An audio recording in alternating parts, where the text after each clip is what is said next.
요약해보면 신혼자금으로 부모님께서 지원을 해주신다고 합니다. 여자친구, 여친 부모님께 말씀드리는 게 맞을까요? 이게 뭐가 문제지? 그러니까요. 네. 너무 이상해 이거. 이게 뭐가 문제일까? 결혼 전문 변호사 박은주 변호사님과 같이 지금 결혼할 결심 코너를 진행하고 있습니다. 자, 오늘의 사연자 거절하지 못한 불효자. 30대 초반 남성이시고 예비 부부 월소득이 남자분이 한 400 정도 버시고 네. 여자분이 230의 성과급 정도 버시는 그냥 두 분이서 합치면은 대략 뭐 한 8천 정도는 버시는 분들이에요. 근데 뭐가 문제고 어떤 게 불효자일지 요약해보면 신혼자금으로 부모님께서 지원을 해주신다고 합니다. 여자친구, 여친 부모님께 말씀드리는 게 맞을까요? 이게 뭐가 문제지? 그러니까요. 네. 너무 이상해 이거. 이게 뭐가 문제일까? 신혼자금으로 지원해주면 뭐 말씀드리면 되는 거 아닐까라고 생각이 드는데 한번 보겠습니다. 부인남 형님 안녕하세요. 형님 덕분에 집도 사고 매달 60% 이상 재테크 저축도 하면서 희망찬 미래를 준비하고 있는 33살 예비 신랑입니다. 여러 책과 형님의 가르침으로 매달 60% 이상 저축해서 1년 6개월 만에 1억을 모았습니다. 축하드립니다. 성과급은 전부 저축을 하고 있어가지고 이게 습관이 돼가지고 아주 좋은 구조예요. 굳이 마음먹지 않더라도 쓸데없는 소비를 일절하지 않으면서 열심히 살고 있습니다. 천사 같은 여자친구를 만나 행복하게 결혼 준비를 하고 있고요. 노력해서 모은 돈의 소중함을 알기에 결혼 준비하면서 양가 부모님께 금전적인 지원은 받지 않겠다고 말씀드렸습니다. 네, 말씀드린 거는 좋죠. 네. 제가 이 얘기를 한 4, 5년 전쯤 영상을 찍을 때 네. 부모님한테 돈 받지 말라고 그랬어요. 왜냐면 돈을 받으면 그 컨트롤이 막 들어오잖아요. 막 네네, 내가 맞아요. 뭐 네네. 얼마를 해줬는데 막 이런 얘기도 들어오고 네. 그런 분도 있다면서요. 네. 옛날에 2억을 해줬어요. 근데 집값이 만약에 4억이 올랐어. 그러면 그 오른 분의 얼마를 내 지분이다라고 생각하고 뭐 나 이번에 여행 간다. 뭐 얼마 지원해줘라. 이렇게 말하는 분도 있다던데. 어떤 것까지 있냐면은 예를 들어서 이런 거예요. 장인 장모가 네. 자기 아들한테는 집을 해주고 네. 자기 딸한테는 아무것도 안 해줬다는 거예요. 그게 불만이라는 거예요. 그 불만이죠. 딸은 불만일 거 아니야. 아니 사위가.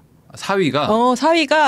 사위가 막 이혼 상담을 하면서 우리 장인 장모가 이런 사람이에요라고 얘기를 하는 거예요. 왜 우리 와이프한테는 안 해주냐? 그래서 내가 그게 무슨 상관인데요? 그러면서 쫓아내고 막 그러거든요. 그러니까 그거는 뭐 비일비재하는 거고 심지어 이제 뭐 다른 형제 자매한테 이걸 해줬는데 우리 배우자한테는 이걸 해주지 않았다. 뭐 이게 이혼 사유가 돼서. 뭐 오시는 분들 물론 그것만으로는 아니겠지만 그게 항상 이렇게 쌓여 있는 거죠. 그러니까 그리고 이제 그 금전적인 지원을 받으면 네. 요즘에도 그런 거 많습니까? 그 비밀번호 막 띠띠띠띠 누르고 들어가시고 이런 거. 30대는 없고요. 한 40대 후반, 50대는 아직도 있어요. 아직도 있어요. 네. 그러니까 40대 후반이 어떤 분들? 결혼 이제 분들 중에서 부부가 40대? 네, 부부가 40대. 부부가 40대, 60대, 70대인 분들이 막 띡띡 네. 누르고 들어오신다고 네. 부모님들이. 네. 네. 그럼 요즘 좀 젊은 그 부모님 세대들은 네. 그래도 좀 그런 거 좀 조심하는데 네. 아직 60, 70대 분들은 막 들어오시는구나. 근데 그게 문제가 뭐냐면은 60, 70대 부모님들의 문제가 아니에요. 그러면 뭡니까? 그거를 방관하고 허용하고 있는 배우자가 문제인 거지. 그렇지 않습니까? 들어오지 마라고 해야지. 사실 네. 그거는. 네. 근데 그 집을 부모님이 해줬다면? 맞아요. 그 논리예요. 우리 엄마 아빠가 해줬기 때문에 자유롭게 드나들 수 있고 우리 아들 딸 집인데 자유롭게 드나들 수 있고 네가 무슨 상관이냐. 이런 거고. 싫으면 나가라. 네. 약간 이런 느낌. 거주지도 정해주고 뭐 이런 거 있잖아요. 싫으면 뭐 어디 저기 가서 월세 살든지 하면 이제 할 말이 없어지는 그 구조. 너무 치사하다. 지원을 받으면 제 숨통이 트이겠지만 부모님들께서 힘들게 노력하여 모은 돈을 받는 게 마음이 불편합니다. 도움받지 않더라도 조금만 고생한다면 충분히 살 수 있고 그 돈으로 제 대출금을 갚는 것보다 고생하신 부모님들이 여행도 다니고 맛난 거 드시면서 노후를 즐기는 게 훨씬 가치 있다고 생각하거든요. 얼마 전 아버지와 술을 마셨습니다. 저의 고민은 여기부터 시작됩니다. 아버지는 금전적 지원을 받지 않으려는 제 마음이 기특하고 고맙지만 부모 입장에서 자식에게 해주는 선물이라고 생각하기에 5천만 원을 지원해 줄 거라고 말씀하셨습니다. 워낙 진지하게 말씀하셔가지고 이 불효자는 차마 거절을. 잠깐만 이거는 뭐야? 이거는 내피셜 장난 아니다 얘. 야.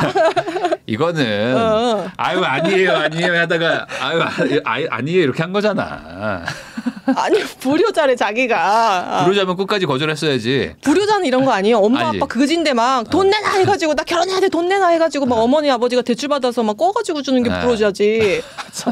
그러니까 준다고 하는데 안 받아야 불효자 아닙니까? 그렇죠. 왜냐면 준다고 했는데 받으면 효자잖아. 부모님은요 이게 뭐 본인이 생각하기에는 고생해서 만든 돈이라고 생각하지만 네. 그 돈의 어떤 그 형성 경위와 상관없이 부모님은 이게 너무 주고 싶은 그 그렇지. 마음이잖아요. 네. 그 마음을 모르나?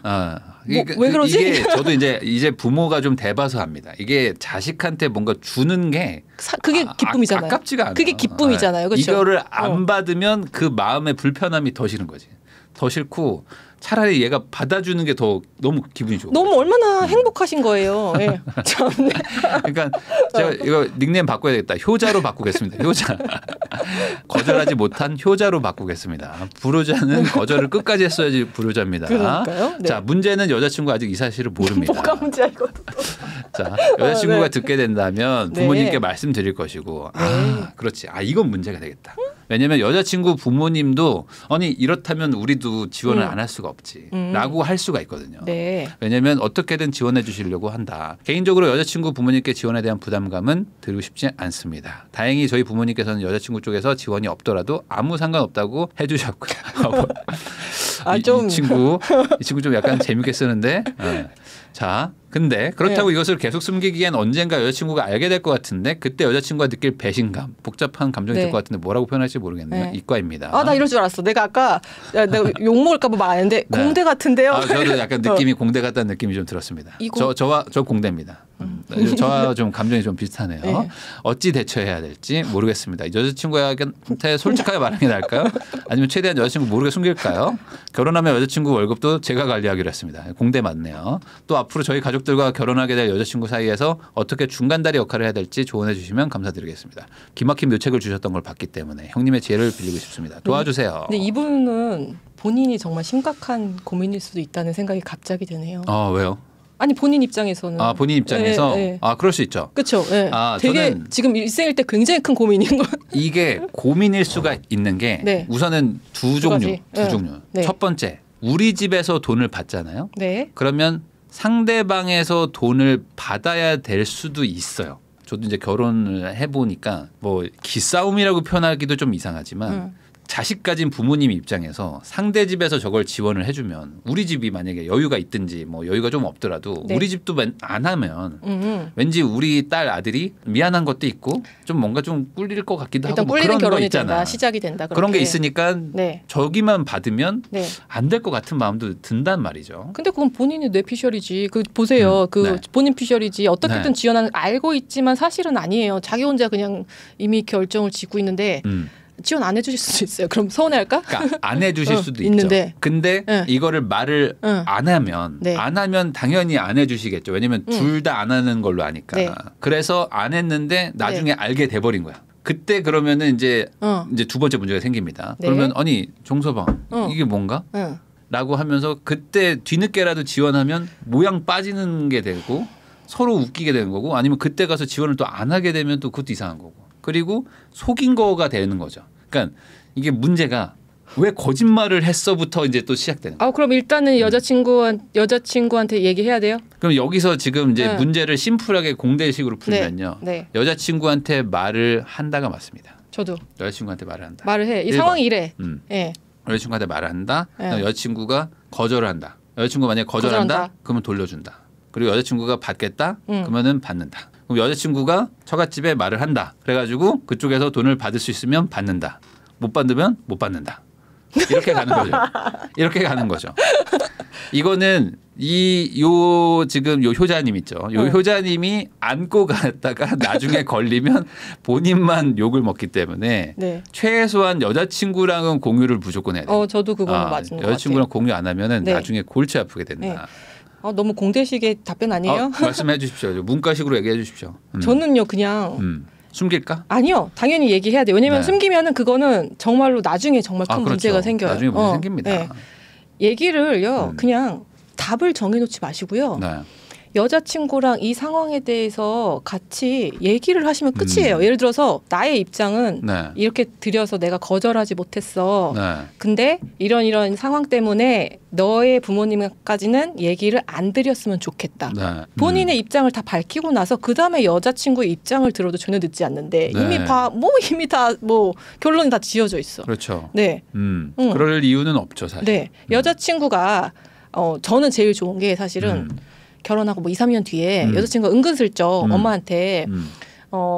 저기 부모님들이 그렇게 해주셨는데 음. 그때 극구 우리 남편이 엄마한테 부담될까봐 얘기하지 말라고 그랬다. 얼마나 기특하게 하나? 난 사위가 너무 사랑스러울 것 같은데 그러면? 기특한가요? 네, 난 너무 사랑스러울 것 같은데. 그런가? 네. 나는 이제 그래. 나는 또 공대라서 또 약간 좀 분노가 아니고 나는 제가 정말 그 마음이 깊구나, 씀씀이가 깊구나. 그다음에 사돈 어르신들이 너무 감사하구나. 난 이렇게 나올 것 같은데요.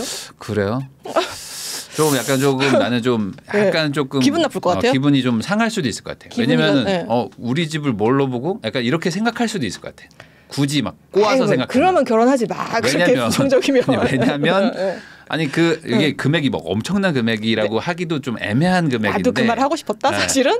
왜냐면 이 5천만 원이라는 게 이제 큰 돈이긴 하지만. 그렇죠. 결혼을 한다고 할 때 우리 딸이 결혼한다고 할 때 지원을 못할 금액은 아닐 수도 있잖아요. 맞습니다. 근데 이거를 사위가 만약에 너네 집에는 얘기 안 했으면 좋겠어라고 말하는 것 자체도 어찌 보면 이제 받아들이는 분들한테는 기분이 안 좋을 수도 있거든요. 그게. 그러니까 그냥 이런 일이 있었다라고 그냥 저는 그냥 오픈하는 것도 전 나쁘지 않다고 보고. 이분이 그러니까 자기 혼자 뭐 고민하고 이럴 게 아니고 정말 이 사실관계를 그대로 얘기를 하면은 여자친구가 현명하시다고 하면 뭔가 본인의 어떤 부모님의 성향이나 본인 성향에 따라서 답이 나올 것 같은데. 그리고 저는 개인적으로 이 판에서 지금 아빠와 아들 간의 관계라고 이걸 생각하시면 안 된다고 생각하는 게 그 상대방 쪽에 집안도 있기 때문에 반대로 저쪽에서 돈을 만약에 지원해 주실 생각이 없었다면은 이 아버님도 이거를 고집을 꺾으셔야 될 수도 있어요. 꺾고 결혼하고 나중에 지원해 주시면 되거든요, 사실.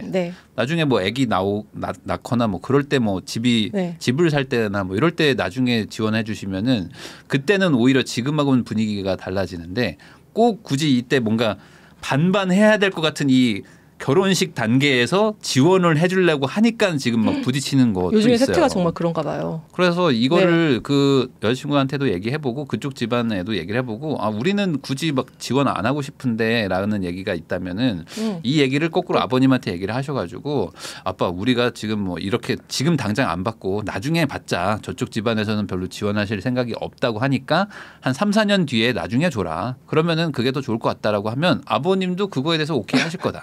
5천만 원 갖고 못 줘서 서로 안 다리고 못 받아. 아니 그러니까 주면 좋은 일인데 아니면 그걸 수표를 뽑아가지고 어디다 뭐 넣어놓으시든지 뭐 아니 그런 식으로 그냥 좀 뒤로 밀어놓는 것도 전 나쁘지 않다고 생각합니다. 그리고 아빠도 이과 출신 같은데 학고하대 진지하게.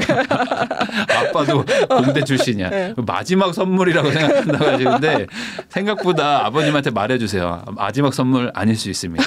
이 생각보다 돈을 더 막 보증 사달라고 할 수도 있어. 그러니까 이런 단어 쓰지 말라고 해주세요. 아직 신세질 일이 더 있을 수도 있다. 너무 막 심각할 수 있지만 참 유쾌하기도 하네요. 이분들이. 좋은 얘기죠. 그래가지고 지금 보면은 그 두 분이 어쨌든만 보면 한 7, 8천 정도 벌고 그리고 저축도 잘해요. 저축도 잘하고 있는 상황이고 뭐 큰 틀에서는 요거 가지고 괜히 분쟁을 만들지 않았으면 좋겠다. 그리고 중간다리 역할이라는 거는 그거는 있는 것 같아요. 뭐냐. 우리 엄마 아빠는 내가 커버한다. 그 가장 문제가 우리 엄마랑 뭐 아빠랑 뭐 예를 들어 뭐 무슨 분쟁이 생기는데 안 해보고 해결하라고 하는 분들이 있어요. 아니면은 반대인 경우 아니면 막 평가를 하고 넌 이걸 잘못했고 저걸 잘못했고 우리 엄마는 뭐 저거 그게 아니라 그러니까 싫은 소리는 자기 부모한테 자기가 싫은 소리를 해야 되는 거고. 할 수 있을까 효자님이? 중간 다리 역할이라는 게 말 그대로 중간에 다리처럼 그냥 통행만 하시면 안 됩니다. 자기 의견을 가지고 잘 중간에 커트를 잘 해주셔야 돼요. 네, 또 이렇게 오늘 또 오랜만에 또 결혼을 결심 찍어봤고요. 또 이혼 전문 변호사이시지만 사실은 또 그 반면에 또 이혼 전문으로 많이 하셨기 때문에 그 누구보다도 또 결혼에 대해서 얘기를 잘해 주실 수 있다고 생각해서 또 박은주 변호사님과 같이 이야기를 나눠봤습니다. 그 단호하게 얘기하지 않겠다라고 얘기하셨지만 오늘 또 단호하게. 오늘 굉장히 안 단호했는데. 아주 단호하게 얘기했고 그리고 중간중간에 아주 세게 얘기해 주셔가지고. 커트하지 않는 걸로 해보도록 하겠습니다. 다음에 또 재미있는 사연 가지고 또 여러분들과 찾아뵙고요. 저도 박은주 변호사님과 인사 나누면서 영상 마무리하겠습니다. 박은주 변호사님 오늘 단호하게 하시느라 고생 많으셨습니다. 감사합니다.